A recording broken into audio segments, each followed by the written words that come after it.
행복한 안식일을 우리에게 선물로 주신 하나님의 사랑을 인해서 감사를 드립니다.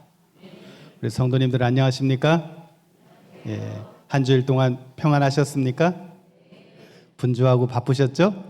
그래요. 우리 추운 날씨 가운데도 하나님께서 우리를 인도하시고 또 계절이 좀 이제 봄이 오는 느낌이 이렇게 듭니다. 그렇죠? 머지않아 이제 봄이 올 텐데 예수님의 재림도 한결 가까웠다는 사실을 계절이 바뀔 때마다 여러분 느끼시게 되기를 간절히 바랍니다. 특별히 오늘 우리에게 말씀 전에 하나님께 특별한 찬양으로 하나님께 영광 돌려주신 우리 권순노 성도님, 소리를 들으니까 저도 밑에부터 저 높은 곳을 향하여 마음이 하늘로 이렇게 가고 싶은 마음이 막 느껴졌습니다. 하늘을 소망하는 우리 모든 성도들이 되시기를 이 시간에 간절히 바랍니다. 특별히 우리 한 주일 동안 저희가 대신방을 통해서 방문을 여러 군데 다니고 또 밴드의 그 방문 사진들을 제가 일부러 의도적으로 올렸습니다. 행복한 모습들을 이렇게 보였는데 여러분 보셨습니까? 네, 우리가 너무 우리 성도님들의 가정 속에서 행복을 많이 느끼고 우리 하늘 가는 백성의 하나의 백성이라는 사실을 느끼는 의미 있는 한 주였던 것 같습니다. 우리 온양 재림교회 대신방은 앞으로도 역시 보신 분들은 반응이 나옵니다. 앞으로도 쭉 이어집니다. 하나님께서 함께 하시고 또 여러분의 가정에 뭐 어떤 분들 그렇게 말씀하시더라고요. 아유, 저는 목사님 어떻게 초대 못해요. 우리 집은 작아요. 뭐 아직 정리가 안 됐어요. 그런 걱정하지 마십시오. 여러분 주님의 종을 여러분의 가정에 초대하여 축복의 기도를 받는 것처럼 소중한 건 없습니다. 그래서 여러분 아무 걱정하지 마시고 오늘도 저희가 방문하면서 그냥 어떤 부담 없이 그냥 가서 말씀과 기도와 찬양을 하고 이렇게 왔습니다. 그렇게 여러분의 가정에 한 해가 시작하기 전에 한 해가 이제 우리가 시작이 되었는데 말씀으로 시작하는 그런 복된 가정이 되기를 간절히 바랍니다. 자, 옆에 계신 분들 낯선 분도 계실 수 있을 것 같은데 옆에 이렇게 보시면서 여러분이 지을 수 있는 가장 행복한 표정으로 행복한 안식일입니다. 예수님 안에서 사랑합니다. 역시 이렇게 환하게 웃으시니까 얼마나 감사한지 모르겠습니다. 어제 저녁에 제 별명이 뭐라고 그랬죠? 그렇죠. 왜 미키마우스? 그렇죠. 항상 환하게 웃기 때문에 미키마우스랍니다. 그래서 여러분들 항상 오늘 하루도 옆에 있는 성도님들을 보면서 어두운 표정 이런 거 말고 환한 표정으로 예수 그리스도의 사랑을 표정 속에서 전달하시는 여러분 되기를 간절히 바랍니다. 오늘 안식일 여러분에게 선포할 말씀의 제목은 사계절의 사나이 요셉입니다. 지난 한 주일 동안 여러분들은 말씀 묵상을 통해서 이 요셉이라고 하는 사람에 대한 세세한 내용들을 살펴보고 또 많은 은혜를 받았을 거라고 생각을 합니다. 아마 교회를 조금이라도 다녔던 분이라면 모를 수 없는 이름 가운데 하나가 바로 누구예요? 요셉입니다. 요셉. 많은 기독교인들이 사랑하는 요셉에 대한 이야기를 한 주일 동안 우리가 함께 나누었습니다. 이 요셉의 생애를 살펴보면 요셉을 가리켜서 저는 사계절의 사나이라고 하는 제목을 붙였습니다. 원래 이 사계절의 사나이라고 하는 말은 이 영국의 유명한 이 토머스 모어라고 하는 유명한 이 대법관의 생애를 각색해서 만든 어떤 작품의 제목입니다. 이 요셉의 기사를 보면 사계절의 사나이 같아 보여요. 요셉의 생애는 평탄하지 않았죠? 그렇죠? 요셉처럼 파란만장한 사계절의 사나이가 또 어디 있겠습니까? 다채롭고 또 반전의 생애를 산 사람, 그 사람이 바로 요셉인 것입니다. 사랑받는 아들에서 갑자기 어떻게 됐어요? 노예가 됐어요. 인정받는 사람에서 갑자기 뭐가 됐어요? 죄인이 되었어요. 그리고 다시 총리로 바뀌는 그의 인생의 그래프는 한 사람이 겪을 수 있는 격정이라고 말하기에는 너무 굴곡이 커요. 너무 큽니다. 이런 인생의 굴곡 가운데서 요셉이 어떻게 그의 어려움을 이겨내고 극복하였는지, 그리고 하나님께서 그를 어떻게 인도하였는지 우리가 살펴보면서 어쩌면 우리도 말은 하지 않았지만 요셉만큼은 아니지만 나도 그래도 파란만장한 인생을 되돌이켜보면 살아왔어요. 우리도 그렇습니다. 요셉과 같이 그 어려운 순간들을 이겨내는 힘의 원천이 무엇인지 오늘 우리는 요셉을 통해서 한번 잠깐 살펴보고 은혜를 나누고자 합니다. 아마 여러분들 가운데는 이 요셉의 이야기, 목사님 요셉의 얘기 다 아는데 그렇게 생각하지 마시고, 다 알고 있지만 그 가운데 역사하시는 성령의 음성을 여러분들은 발견하고 듣게 되기를 간절히 바랍니다. 자, 오늘 본문 성경절은 창세기 37장 18절로 20절입니다. 자, 앞에 화면에 나와 있는 성경절을 우리 같이 소리를 합쳐서 크게 한번 읽겠습니다. 18절부터입니다. 시작. 요셉이 그들에게 가까이 오기 전에 그들이 요셉을 멀리서 보고 죽이기를 꾀하여 서로 이르되 꿈꾸는 자가 오는도다. 자, 그를 죽여 한 구덩이에 던지고 우리가 말하기를 악한 짐승이 그를 잡아먹었다 하자. 그의 꿈이 어떻게 되는지를 우리가 볼 것이니라 하는지라. 아멘. 여러분, 요셉의 이야기는 이 성경 창세기의 이제 마지막 부분을 장식합니다. 그죠? 요셉이 등장하는 37장부터 50장 요셉의 죽음까지 이제 창세기가 마쳐집니다. 여러분, 성경 특별히 창세기에는 이 요셉의 기사를 많은 지면을 할애해서 기록하고 있어요. 그만큼 요셉의 이야기는 요셉이 훌륭하다, 위인이다, 이것을 보여주는 것 못지않게 하나님께서 인도하시고 이끌어 주시는 것이 무엇인가를 가장 적절하게 보여주는 것이 바로 요셉의 생애이기 때문에 그렇습니다. 우리는 요셉의 삶을 통해서 우리는 두 가지 중요한 신학적인 진리를 발견하게 되는데요. 첫 번째, 요셉의 이야기를 통해서 우리는 하나님께서는 반드시 약속하시는 것을 이루신다라는 것이에요. 하나님은 약속하면 지키시는 분입니다.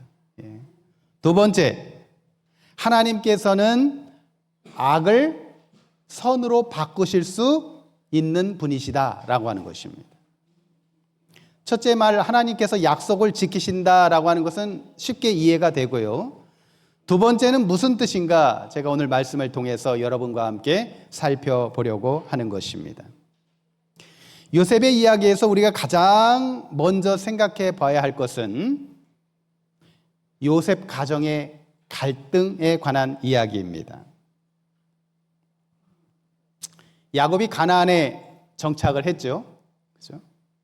그리고 그에게는 아들들이 있었습니다. 그에게는 2명의 아내와 2명의 첩이 있었는데 그 중에 가장 사랑하는 아내는 누구였죠? 라헬이었습니다. 요셉은 바로 이 가장 사랑하는 아내인 라헬이 낳은 아들이었습니다.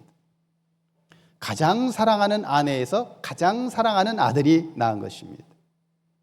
근데 여러분, 이게 좋은 것 같아. 가장 사랑한다, 제일 사랑한다, 이 표현이요 좋은 것 같지만요, 요셉의 이야기를 살펴보면 여기에서 문제가 발생합니다. 사실 가장 사랑한다, 제일 사랑한다.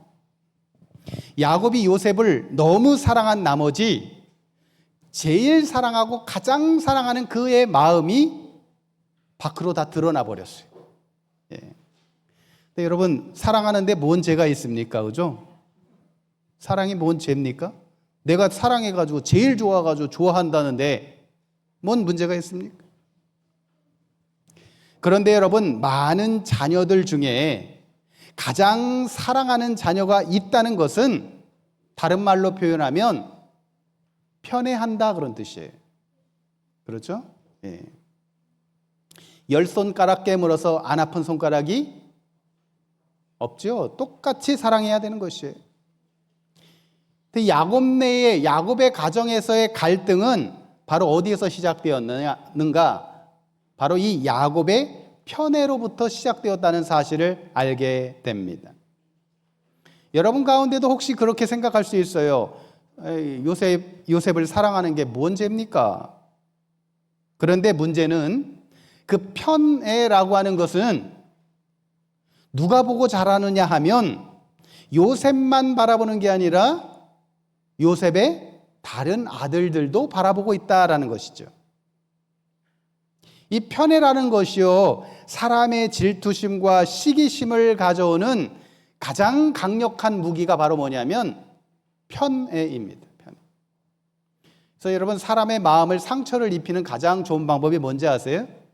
예, 2명을 이렇게 불러놓고요, 한 명한테만 너 예쁘다, 너 칭찬하고, 너 잘생겼다, 너 이렇게 하는 거예요. 예. 그러므로 여러분, 우리 온양교회 우리 예쁜 아이들이 이렇게 쫙 있으면 여러분 칭찬하려면 어떻게 해야 돼요? 그래요, 다 안아주시고 다 사랑해 주셔야 돼요. 그렇죠? 혹 명절 때 뭐 용돈 주시려면 한 명만 주면 안 돼요, 여러분. 그래서 많이 준비해 오셔가지고 아이들한테 그렇게 하셔야 됩니다. 여러분, 야곱의 아들들도 야곱이 요셉을 편애하는 모습을 보면서 그들의 마음 가운데 뭐가 생긴 거예요? 그래요, 자연스럽게 시기와 질투가 생기게 된 것입니다. 근데 여러분, 우리가 잘 아는 것처럼 이제 우리가 요셉의 형들의 입장에서 한번 생각해 봅시다. 이 편애를, 특별한 가장 사랑을 받는 요셉을 형들이 좋아할까요? 싫어할까요? 예, 그렇죠. 특별히 요셉의 행동이요, 형들이 바라보기에는 그렇게 달가워 보이지 않는 행동들입니다. 그렇죠? 여러분, 창세기 37장 2절을 보면 야곱의 족보는 이러하니라. 요셉이 17세의 소년으로서 그의 형들과 함께 양을 칠 때에 그의 아버지의 아내들 빌하와 실바의 아들들과 더불어 함께 있었더니 그가 그들의 잘못을 아버지께 말하더라. 요셉이 지금 어떤 일을 하고 있어요? 고자질. 여러분, 형제들의 잘못을 아버지께 가서 말하는, 다른 말로 말하면 고자질을 합니다. 그래서 여러분, 고자질 참을만 해요? 예, 이 고자질은 못 참죠, 그죠? 예, 저도 이제 동생이 없어서 잘 모르지만 만약에 제 동생이 부모님한테 저의 행동 일거수일투족을 다 갖다가 고에다 바치면 저 같아도 이 동생 이렇게 그냥 꿀밤 주고 싶은 마음이 굴뚝같이 생길 것입니다. 아마 요셉의 형들의 마음이 그런 마음이었어요. 요셉을 보면 그런 마음이었어요. 자, 그러면 요셉은 왜 고자질을 했을까요? 예? 요셉의 성격이 좀 문제가 있고 좀 안 좋은가요? 요셉의 성격이? 예, 여러분 어떻게 생각하세요? 요셉이 이 고자질 했다라고 하는 요거 하나만 놓고 보면 요셉이 잘한 것 같아요? 잘못한 것 같아요? 요셉이 잘못했네. 어떻게 형들 하는 걸 가가지고 고자질을 하게 그렇게 하는가? 근데 여러분, 이 내용을 여러분이 읽은 부조와 선지자의 내용이 없으면 요셉의 마음을 이해할 수 없어요. 요셉이 아버지께 고했더라라고 하는 표현의 의미를 부조와 선지자는 아주 상세하게 표현을 하고 있죠. 그죠? 예. 여러분, 그 내용에 보면 요셉이 그렇게 고자질한 것이 요셉이 형들에게 골탕 먹이려고 나쁜 의도로 한 것이 아니었죠. 그죠? 아니었습니다. 부조와 선지자에 보면 이렇게 기록합니다. 요셉이 형제들의 악한 행동을 목격했을 때 그는 매우 괴로워하면서 용기를 내어 부드러운 말로 그들을 충고하였으나 더욱 그들의 증오와 원한을 살 뿐이었다.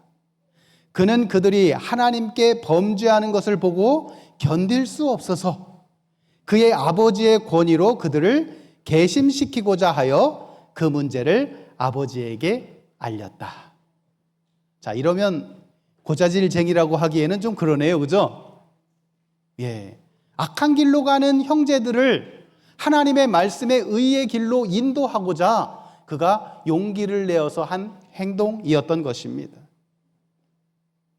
사실 여러분, 요셉이 나쁜 의도로 아버지에게 말씀드린 것이 아닙니다. 형제들을 생각하는 마음에서, 그리고 그의 마음 가운데 하나님 앞에 범죄하는 것을 견딜 수가 없어서 아버지께 말씀드린 것인데, 그것으로 인해서 형제들에게 뭐예요? 미움을 받게 된 것입니다. 이런 와중에 또 다른 일이 또 겹치지요. 예. 여러분, 야곱이 요셉에게만 뭐 했어요? 예, 색동옷을 만들어 입혔습니다. 이 색동옷을 만들어 입혔다는 것은 마치 야곱이 그 장자권을 요셉에게 주겠다라고 하는 의도의 표시로 오해가 될 수 있었던 거예요. 여러분, 형제 똑같이 있는데요, 그 중에 한 아들에게만 소위 말해서 명품 메이커 옷을 사다 주는 거예요. 그러면 나머지 형제들은 무슨 생각이 들까요? 아버지가 막내한테만 다 주려는가 보다. 이렇게, 그죠? 오해가 되는 것입니다. 게다가 요셉이 어느 날 꿈을 꿉니다. 근데 꿈을 꿨는데 꿈속에서 뭐라 그래요? 예, 하나님께서 뭔가 미래에 대한 어떤 예지의 꿈을 이렇게 보여주셨어요. 그래서 그 꿈을 형들한테 다 얘기합니다. 그랬더니 형들이 그래, 네가 우리의 왕이 될 거냐? 네가 우리의 주인이 될 거냐? 그때부터 형들의 마음이 이제 더 완악해지게 된 것입니다.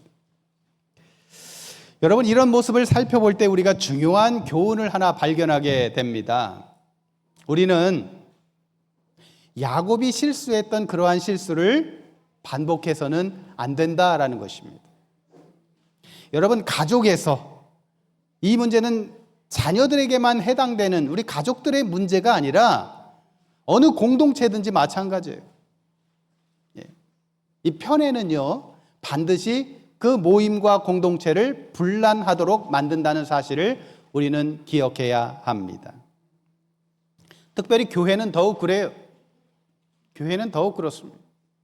교회가요, 사랑이 넘치고 나눔과 기쁨이 넘치는 교회가 되어야 하는데, 교회가 편애하고 그룹을 나누고 편 가르고 내 사람, 내 친한 사람, 내가 챙겨야 할 사람, 이런 일들은 교회에 있어서는 안 된다는 것입니다.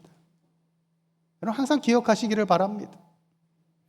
우리의 사랑과 관심이 정말 필요한 사람들에게 전달되기를 간절히 바랍니다. 우리는 성숙한 그리스도인으로서 하나님께로부터 받은 것을 조건 없이 차별 없이 나누어 줄 수 있는 그러한 사람들이 되어야 하는 것입니다.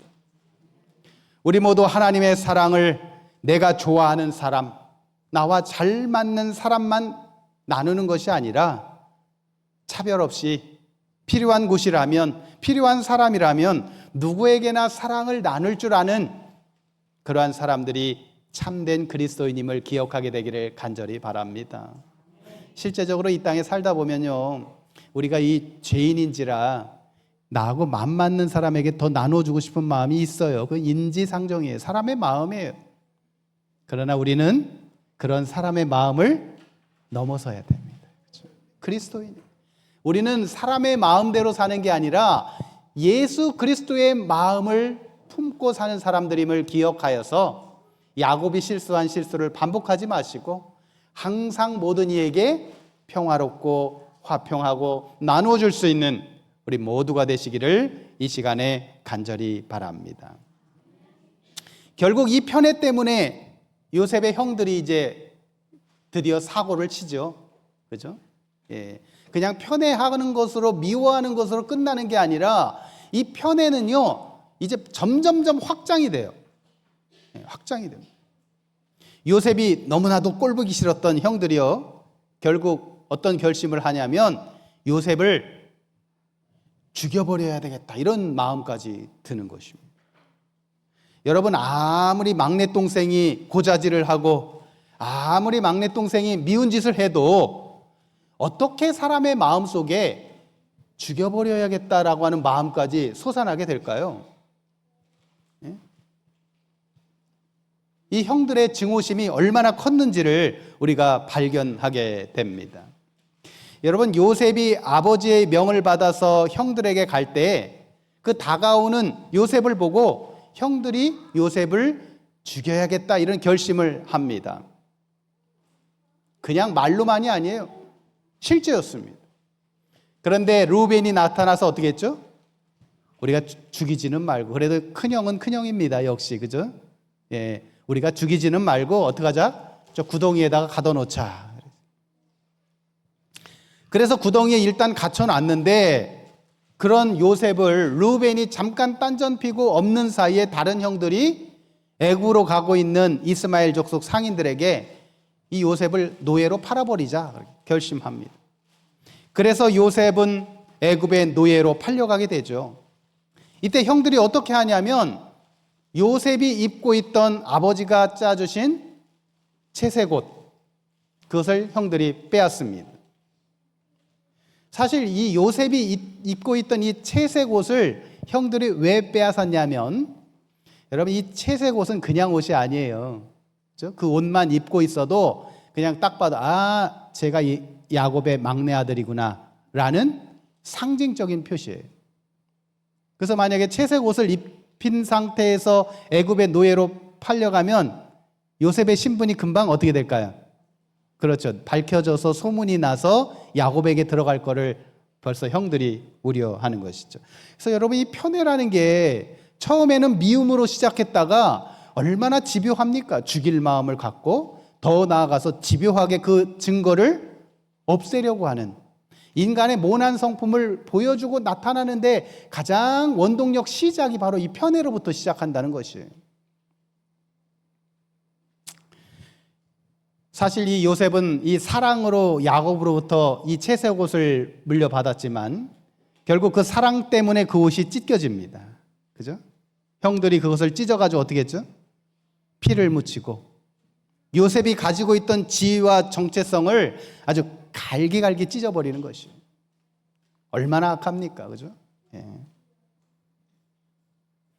우리는 요셉의 기사를 통해서 이 사람이요, 회개하지 않고 자신의 죄를 버리지 않으면 어디까지 악해지는가를 명확하게 보여주는 장면이 이 장면인 것입니다. 여러분, 요셉이 형들의 잘못을 아버지께 고했을 때 야곱이 아마 어떻게 했을까요? 형들을 아마 나무랬겠죠, 그죠? 야단을 쳤을 것 같아요. 다시는 그렇게 하지 말아라 하고 야단을 쳤을 것입니다. 그런데 그 야곱의 야단을 맞는 형들은 어떤 마음으로 야곱의 야단을 받았을까요? 야곱이 야단치니까 그래, 다음부터 그러지 말아야겠다, 다시 다음부터는 요셉을 잘해야겠다, 그렇게 생각했을까요? 아니에요.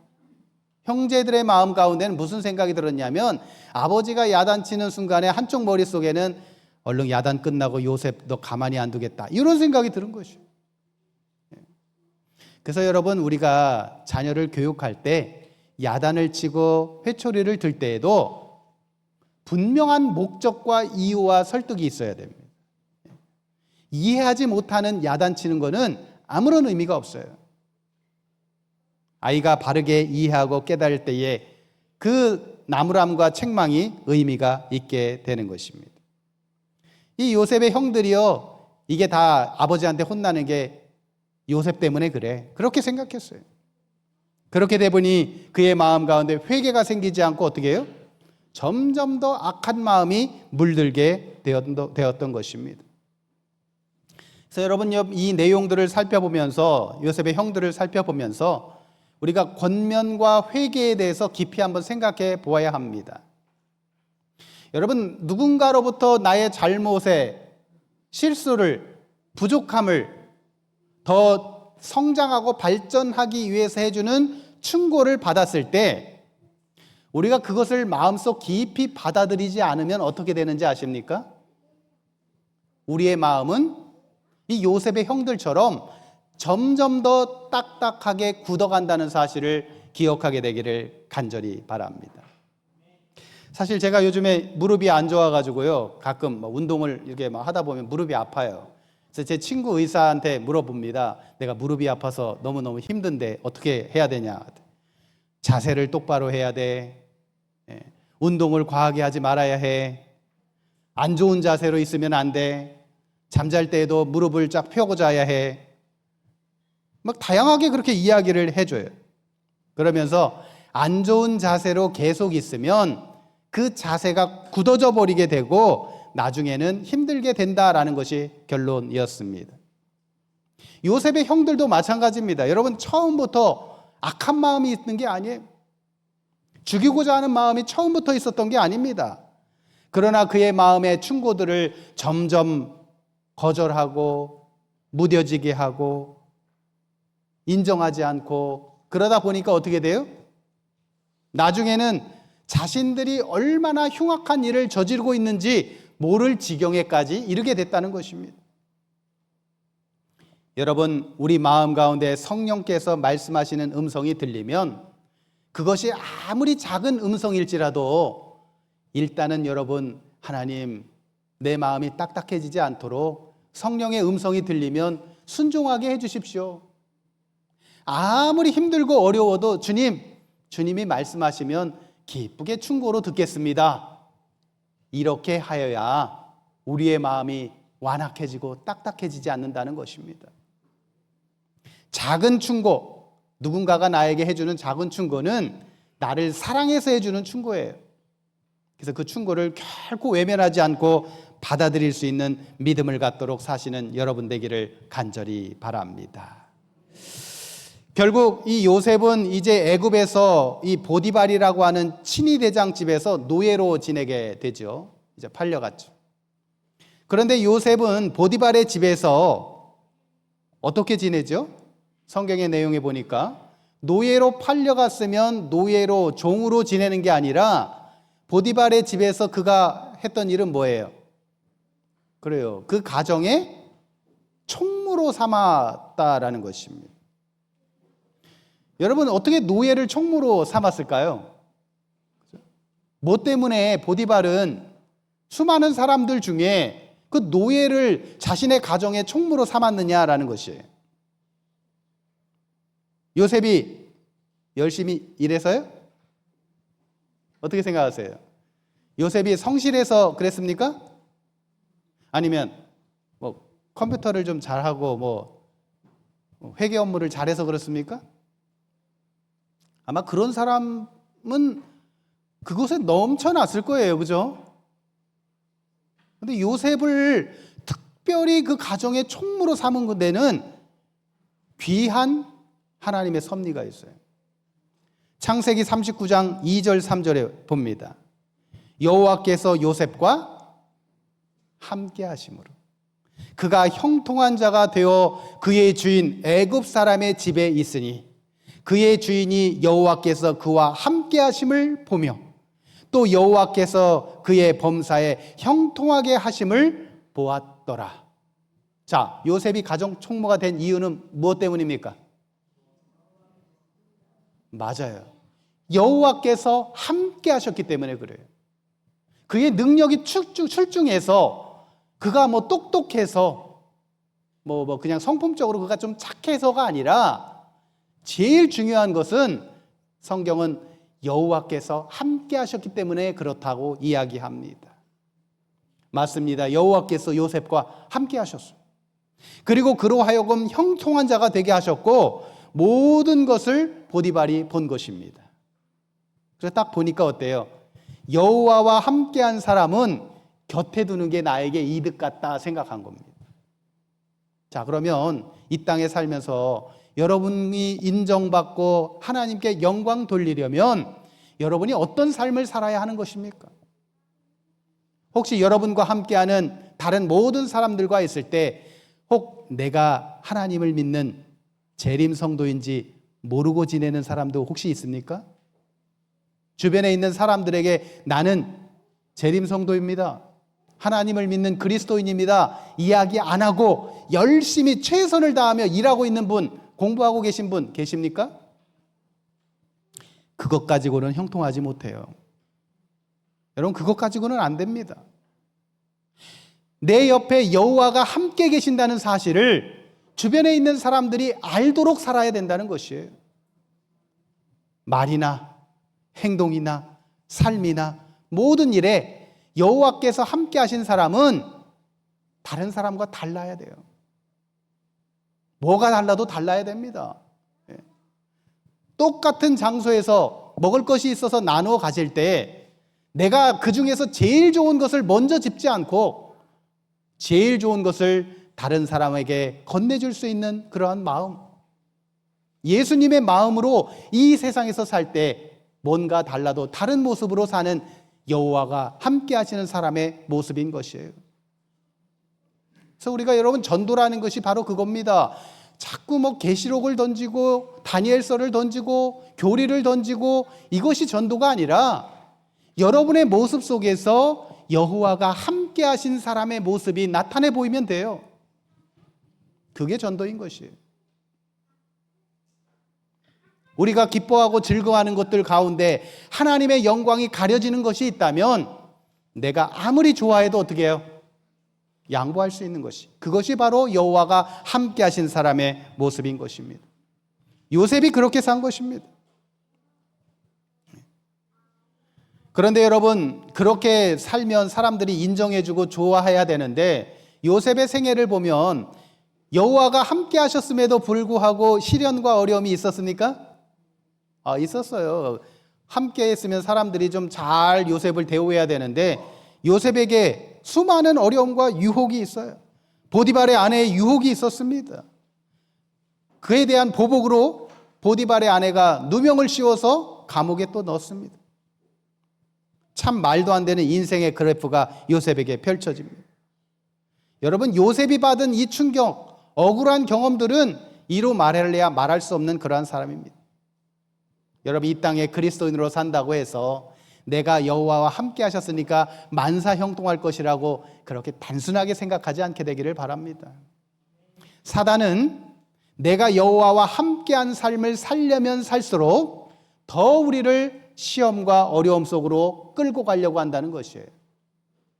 이 땅에서는 우리의 선악간의 대쟁터 속에 살아요. 내가 하나님의 편에 사느냐, 여호와와 함께 사느냐, 아니면 사단의 올무에 걸려서 사느냐. 우리는 끊임없이 노력하며 사는 것입니다. 그런데 여러분, 그런 위기와 어려움과 억울한 경험을 당해도 요셉은 이런 마음으로 살았어요. 부조와 선지자 218페이지에 보면 그는 양심에 꺼리낌이 없었으므로 마음이 아주 평안했다. 그는 자기의 모든 염려를 하나님께 맡겼다. 억울할 수 있죠.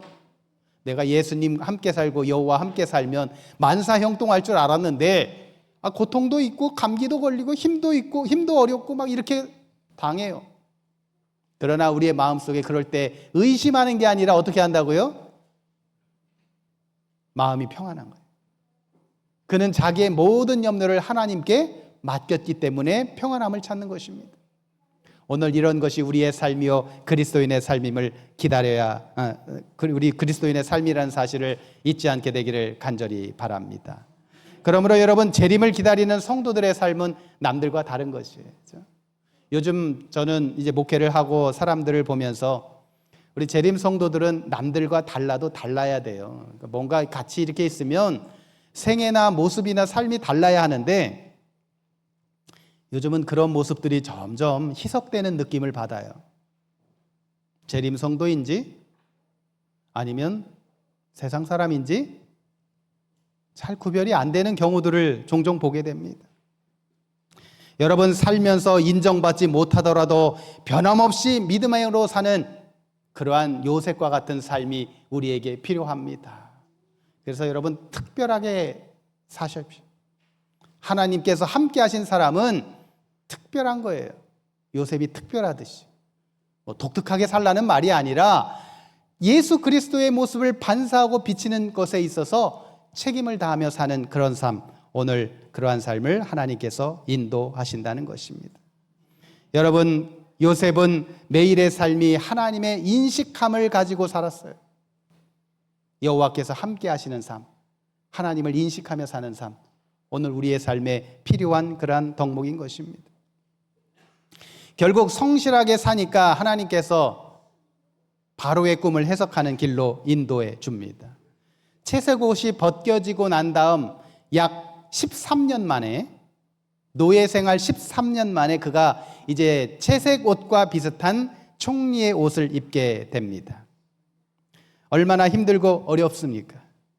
근데 여러분, 사람이요, 그 사람의 인격을 판단하는 데에 그 사람이 어떤 사람이냐, 성품이 어떠냐라는 것을 알 수 있는 방법이 있는데, 그것은 뭐냐면 그 사람한테 권력을 쥐어보면 그 사람의 성품이 어떤 사람인지 알게 된다라는 말이 있어요.